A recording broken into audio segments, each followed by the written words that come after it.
Hello everyone, welcome to Maths and Science Intervention Club. My name is Mr. Nkuna. Today we're going to be doing organic chemistry, grade 12.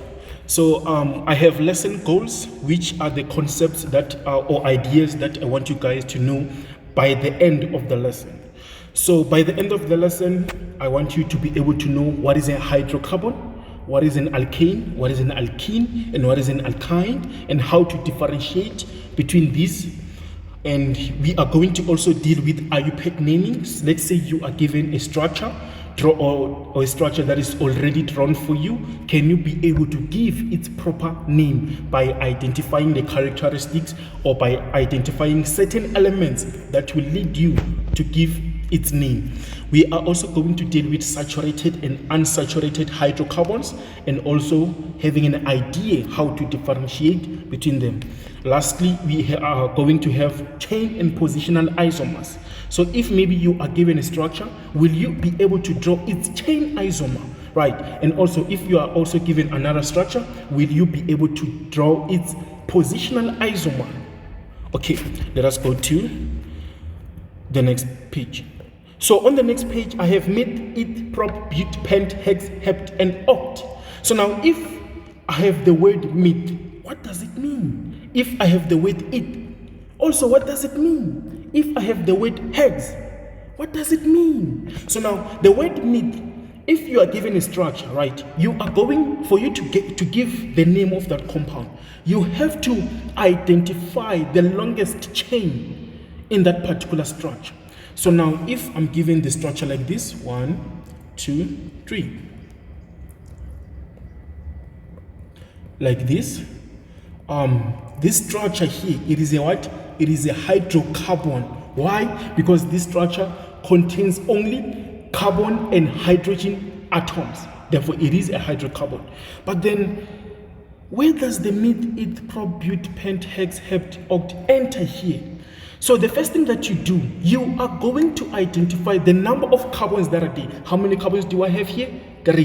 Therefore, since I have 3 carbons, the weight that is going to go with this structure, it is going to be prop. Prop means 3 carbons. Therefore, what does it mean for the rest of the weights that I have here? It means but goes for 4 carbons, pent goes for 5 carbons, hex goes for 6 carbons. Therefore, if I had a carbon a structure that had 6 carbons, therefore it was going to be 6 carbons. Therefore, its name, it was going to start with hex. Does it make sense? So the word mid, it, prop, they are determining what is the longest chain that you have in your structure. Then you align the longest chain with its proper name. Right.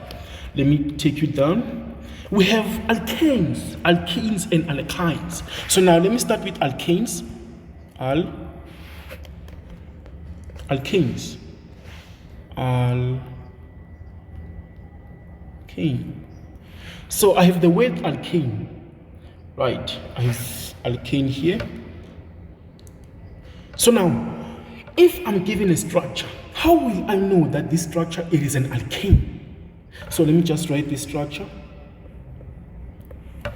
This structure has 4 carbons, right? How many hydrogens will it have? 1, 2, 3, 4, 5, 6, 7, 8, 9, 10. It is going to have 10 hydrogens. Hydrogen there, hydrogen there.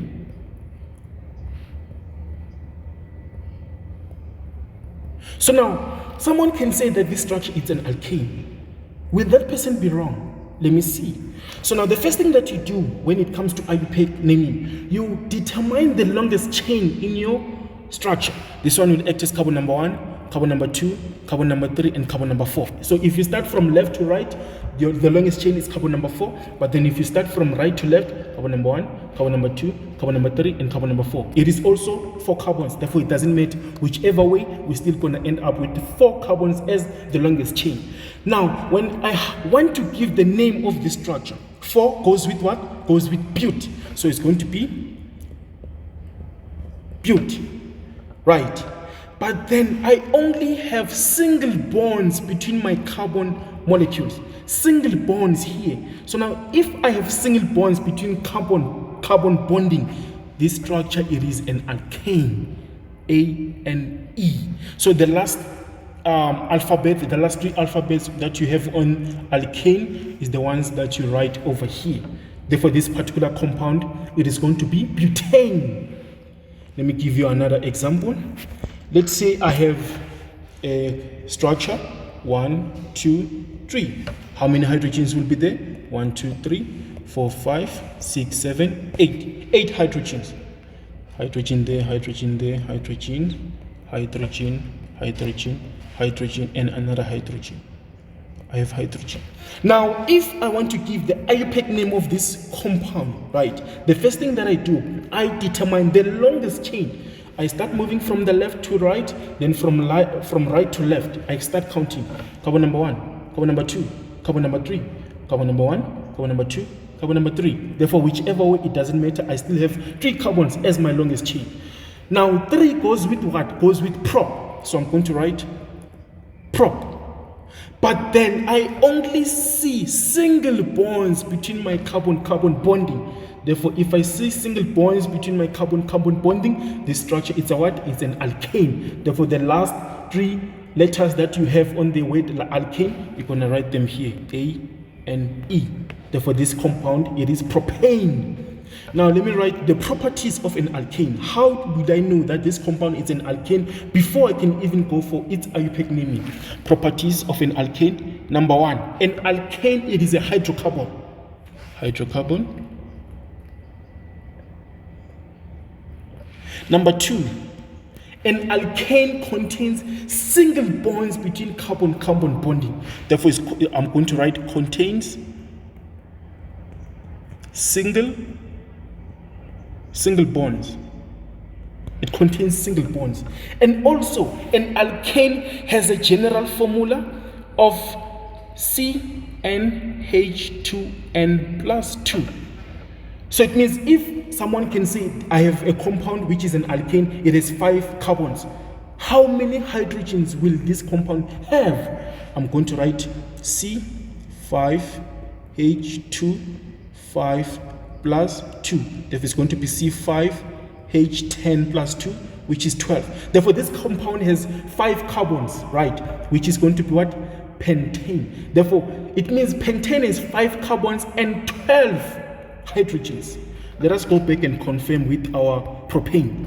Therefore, this compound is an alkane. Its general formula is CnH2n plus 2. Let me confirm if I will still have 8 number of hydrogens. It's going to be C3H3 H2 multiplied by 3 plus 2.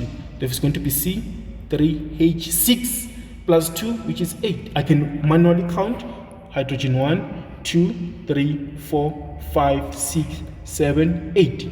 8 hydrogens, right? So if I can also have another alkane with 12 carbons, I can also determine how many hydrogens it is going to have by using this general formula. So those are the properties of a what? Of an alkane. Alkane, right? Properties of an alkane. Now I am going to go to an alkene. Alkene. So I will have alkene. So now with alkenes, right?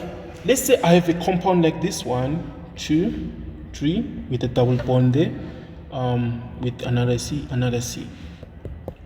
Those are my hydrogens.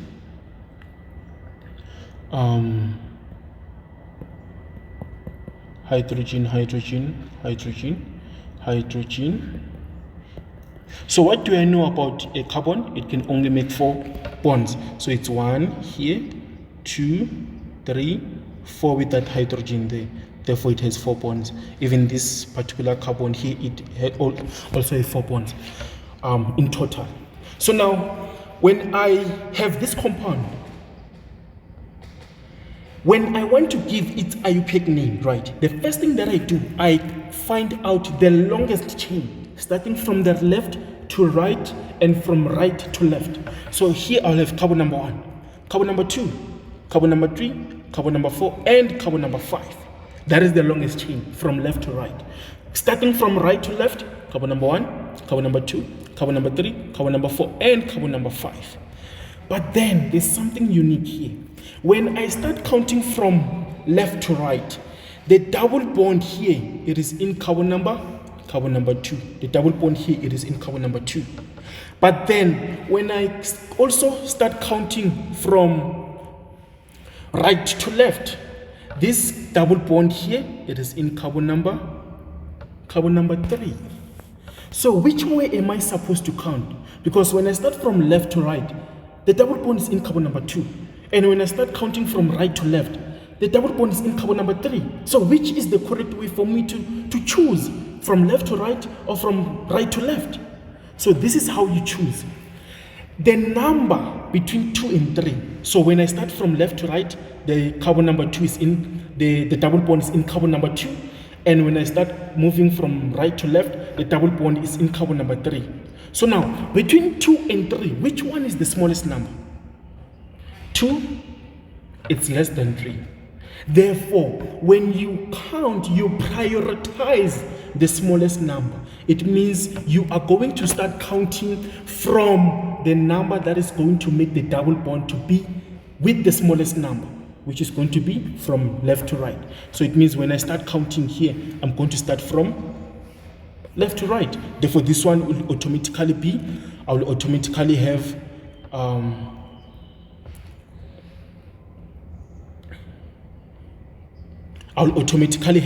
this as carbon number 1, carbon number 2, carbon number 3, carbon number 4, and carbon number 5. Because when I do so, the double bond becomes on carbon number 2.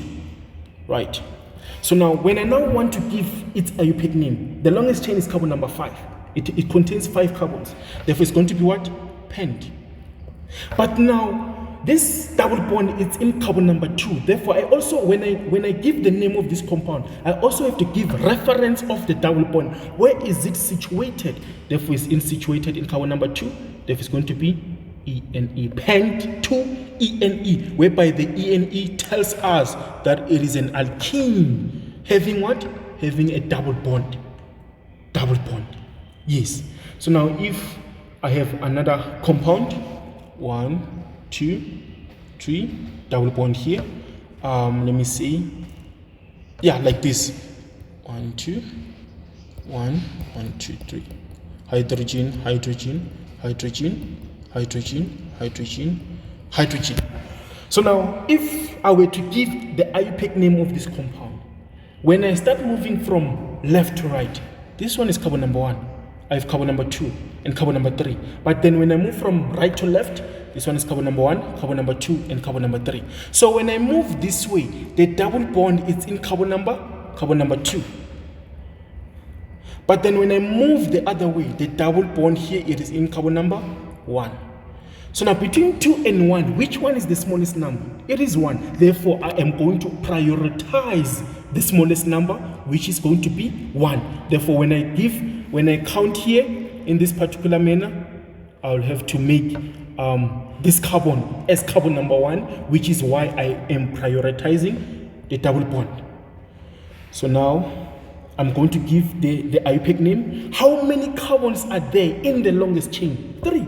3 goes with what? Goes with prop. But then this compound is a double bond, therefore it's a what? It's an alkene. So where is the double bond situated? It's situated in carbon number 1, therefore it's going to be 1 ENE. Prop 1 ENE. Whereby the 1 represents the position of the double bond. Where is it located? Right.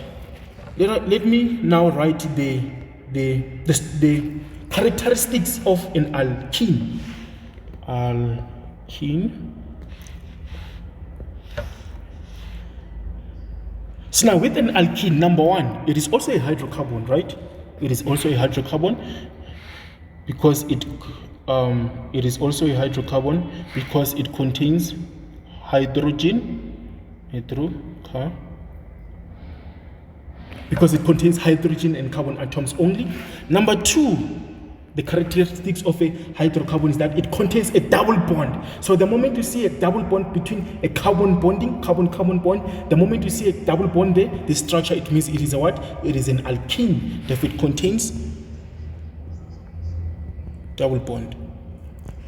Number 3, it has a general formula of CnH2n. Right, so if I have a compound or a structure that is whereby they say it's an alkene with 6 carbons, how many hydrogens is it going to have? I'm going to write C6H2 which is going to be C6H12. Now let me use this formula to see whether it is true. So this particular compound is an alkene, yes. How many hydrogens does it have? I'm going to say C3H2 multiplied by 3, which by is going to be C3. It's going to be C3H6. Now I can manually count how many hydrogens are there. 1, 2, 3, 4, 5, 6 hydrogens. Therefore, this formula is correct. Now, let me go to alkynes. Alkynes. An alkyne. Now, if I'm given a structure whereby they say it's an alkyne, how will I know that this structure is an alkyne? Let me draw this structure. 1, 2, H here, H there, H there, and H there. Now, this structure, it is an alkyne. Why? I see a triple bond here, triple bond here. I see a triple bond here. So now, since I see a triple bond, it means this structure is an alkyne, right? So now if I want to give the IUPAC name of this compound, I am also going to say how many carbons are there in the longest chain. How many carbons are there in the longest chain? I'm going to start here.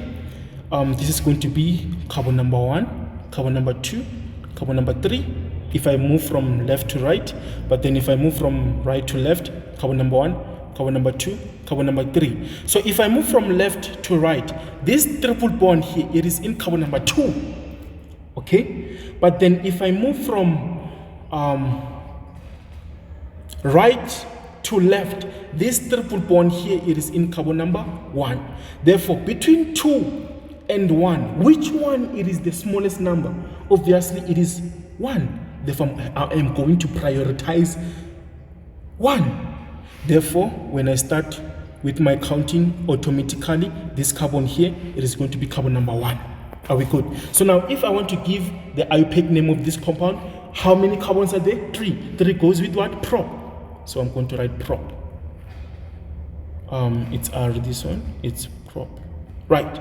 So now, since it's prop, I also have to account for the triple bond. Where is it situated? It is situated in carbon number 1. Therefore, I'm going to write Y, and E, whereby the 1 here, it shows the position of my triple bond.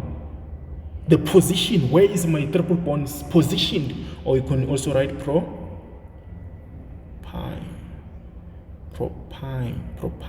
Yes.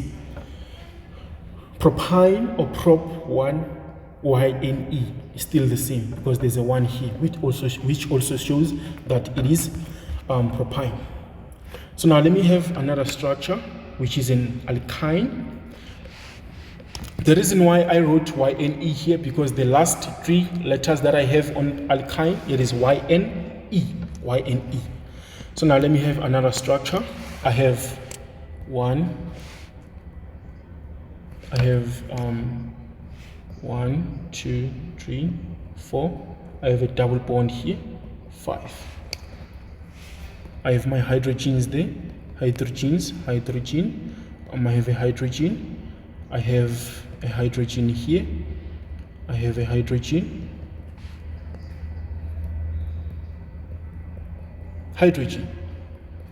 So this carbon here has 3 bonds, 1, 2, 3, 4, 1, 2, 3, 4. Now, if I want to give the IUPAC name of this compound, the first thing that I do is to establish my longest chain. So if I start counting from left to right, this carbon here is carbon number 1, carbon number 2, carbon number 3, carbon number 4, and carbon number 5. But then if I start counting from right to left, carbon number 1, carbon number 2, carbon number 3, carbon number 4, and I have carbon number 5. But then propine, I was dealing propine, right? Therefore I should have propine, right? So with propine I should have a triple bond here, then I shouldn't have this hydrogen here, and I shouldn't have this hydrogen here. Yes, so I have my propine, my alkyne. So now if I want to give the name of this compound here, that is how I have, firstly I have to start by counting my longest chain from left to right and from right to left. So now if I start counting from left to right, this triple bond here, it is in carbon number 2. But then if I start counting from right to left, this triple bond here, it is in carbon number 3. So between 2 and 3, which one it is the smallest number? There is going to be what? 2. It means I am going to prioritize the triple bond to carbon number 2. Therefore when I count here, I have to count like this. This is carbon number 1, carbon number 2, carbon number 3, carbon number 4, and carbon number 5. So now if I want to give the name of this compound, it's going to be, how many carbons do I have? 5. Therefore it's going to be pent, right? Then I have to account for the triple bond. Where is it located? It's located in carbon number 2, and that triple bond goes with what? Y and E, right? Y and E. That is pent 2 Y and E, whereby the 2 shows that the triple bond, it is located in carbon number 3, whereby the Y and E shows that the compound that you are dealing with is an alkyne, and the pent shows that this compound has 5 carbons in it. So let me write the properties of an alkyne. Properties of an alkyne. Alkyne. Properties of an alkyne. Number 1, an alkyne, it is also a what? A hydrocarbon, because it contains hydrogen and carbon atoms only. Hydrocarbon. Number 2, it contains a triple bond. So the moment you see a triple bond, you should know that that compound is an alkyne. If you see a hydrocarbon with triple bond, it is an alkyne. If it contains triple bond. Number 3, it has a general formula of CnH2n minus 2. Right, so if I'm given a compound, then they say it's an alkyne with 6 carbons. How many hydrogens will it have? There's no need for me to draw, but then how many hydrogens will it have? I'm going to say 6. I'm going to say C. How many carbons does it have? 6 H2, 6 minus 2. Therefore it's going to be C6, 12 minus 2, which is going to be H10. Now let me confirm with the compound that I have here. It is what? It is an alkyne. How many carbons does it have? It has 5. Therefore it's going to be C5 H2, 5 minus 2. Therefore it's going to be C5 H12 5. It's a 5 here. Yes, H10 minus 2, which is going to be 8. Then now I can manually count how many hydrogens are there. 1, 2, 3, 4, 5, 6, 7, 8. Can you see? Now I am going to move to isomers. The positional isomers and the chain isomers. But before that, sometimes it is not always the case whereby we have a longest chain, a single longest chain. Sometimes we can have branches within that longest chain. So let me just show what I mean. Let me say I have a structure like this. I have something like this here. I have something like that over here, like this. Obviously here I'm going to have my hydrogens, hydrogen, right? Let me not draw the hydrogens, but then these bonds here, they represent the hydrogen. I want to show you guys. Look, when you have this structure here, the first thing that you do, you establish the longest chain. Let me just draw those hydrogens. Yes. The first thing that you do, you establish the longest chain between your structure. So what is the longest chain here? I'm going to start. This is carbon number 1. This is carbon number 2. This is carbon number 3. Therefore, it leaves these things aside when I start counting like that.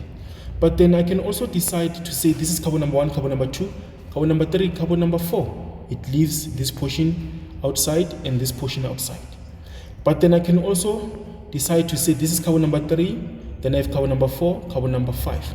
So now can you see that carbon number 5, it is the longest chain. Therefore, it leaves this portion outside and that portion outside. Therefore, when you start naming, find the longest chain first. After finding the longest chain, what you do is that longest chain, how many carbons does it have? 5. 5 goes with what? Goes with pent. So I'm going to write P, pent. But then I only accounted for this portion. Can I account for the portion that is outside? Can I account for this portion that is also outside? How can I account for that? How many carbons does this portion that is left outside have? It has 1 carbon. And how many carbons does this portion that is left outside have? It also has 1 carbon. Therefore, it's going to be what? Mid. Therefore, I have 2 of the mid that are left outside. Therefore, I'm going to write mid here, which goes as methyl. Then with methyl, it shows a branch. It shows that this particular mid, it is a branch. So I'm not going to write methane, but then I'm going to write methyl, which shows that it is a branch. Now, I also have to account for the position of that methyl. Is it positioned where? It's positioned in carbon number 2, and I also have another methyl which is positioned in carbon number 3. Therefore, I have 2 of the methyls which are my branches. Therefore, I'm going to write di, which shows 2. Therefore, in carbon number 2 and carbon number 3, I have a what? I have a methyl group which is going to be 2, 3 dimethyl. Therefore, this part, then after I account for the parent chain, therefore the parent chain, how many carbons does it have? It has 5. Therefore, it's going to be pent. Does it have double bond? No. Triple bond? No. Single bond? Yes. Therefore, it's going to be pentane. 2, 3 dimethyl pentane. That is the structure of my hydrocarbon here. So the first thing that you do, you establish the longest chain.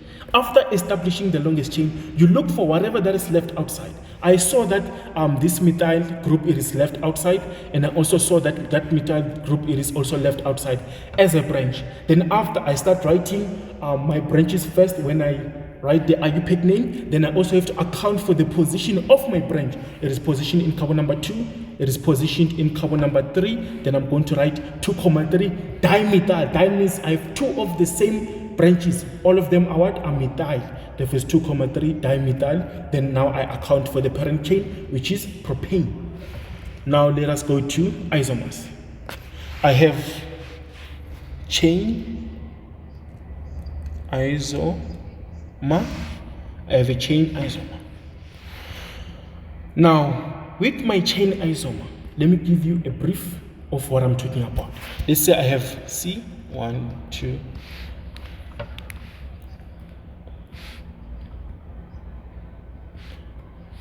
C, carbon. I have my hydrogens there, hydrogen,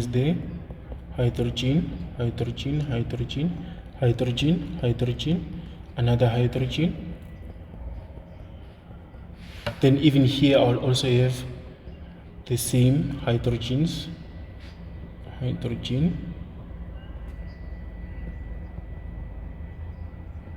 Now, with my structure here, I have structure number 1 and structure number 2. What is the difference between structure number 1 and number 2? Let me count the number of carbons. Structure number 1, it has 4 carbons.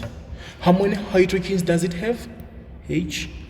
Hydrogen 1, 2, 3, 4, 5, 6, 7, 8, 9, 10. 10 hydrogens. Okay, that is what structure number 1 has. H10. Structure number 2, how many carbons does it have? See, 4. How many hydrogens does it have? 1, 2, 3, 4, 5, 6, 7, 8, 9, 10. 1, 2, 3, 4, 5, 6, 7, 8, 9, 10. 10. These two structures, they have the same molecular formula, C4H10. and all of them are hydrocarbons. But then what could be different between them? This one, the longest chain, has 4 carbons. Carbon 1, 2, 1, 2, 3, 4. But then for this one, which is structure number 2, the longest chain is what? It has 3 carbon, leaving a branch outside, right? So now, with this, I can establish what is called as a chain isomer, which means 2 compounds that have the same molecular formula, same functional group, because all of them are still alkanes, but then they have different chain length. So the longest chain here on structure number 1, it is consisting of 4 carbons on the longest chain, but then on structure number 2, the longest chain, it is consisting of 3 carbons. So now with chain isomers, I am referring to compounds that have the same molecular formula, same functional group, but they have different chain length. They are coming with different chain length. So one is a smaller chain length, one is a higher or a bigger chain length, but then they have the same molecular formula, same functional group. That is how you see chain isomer. So now if I were having a structure like this one, see, having this structure as an alkane, is an alkane, I can establish a chain isomer, which is going to also have 5 carbons, right? It's going to be 1, 2, 3, 4, 5. Can you see?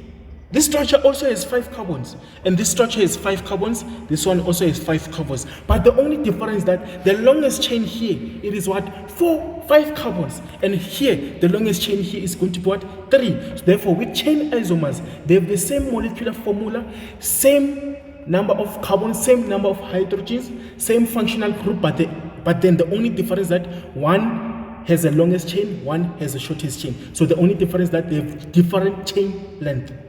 They have different chain length. Now let me go to positional isomer. Positional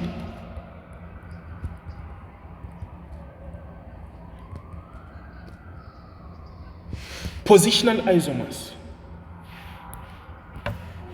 So now with positional isomers, the word position, okay, let me just draw a structure here. 1,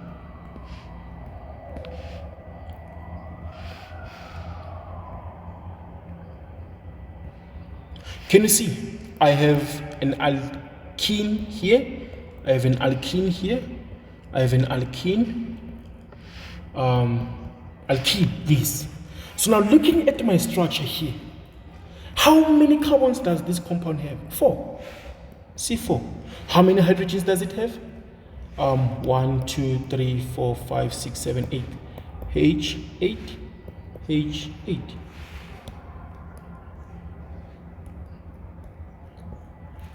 H8, the very same thing there. Going to have, right, but then what is it that is different here? What is it that is different here? Look, the position of my double bond here, it is positioned in carbon number 1 but then here the position of my double bond here, it is positioned in carbon number 2. Right, so the only difference is the position of the double bond. Therefore, the word positional isomer talks about the position of the functional group. So looking here, the double bond, it is positioned in carbon number 1, and the double bond here is positioned in carbon number 2. But then they still have the same molecular formula. Therefore, this, when I now want to define positional isomers, I'm going to say compounds with the same molecular formula, same functional group, but they have different position of the functional group. Therefore, it means the position of the double bond, it is situated in different positions regarding, in reference to the carbon. Therefore, in this case, the double bond is positioning carbon number 1 here, and here have the double bond position in carbon number 2. Therefore, positional isomers, I am talking about compounds with the same molecular formula, but they have the different position of the functional group. So that is how you see. Therefore, this one was going to be but, but then we have 1 ENE because we have the double bond position in carbon number 1, and this structure here, it was going to also be but, But then we have what? The double bond position in carbon number 2. That is going to be 2 E and E. Thank you so much.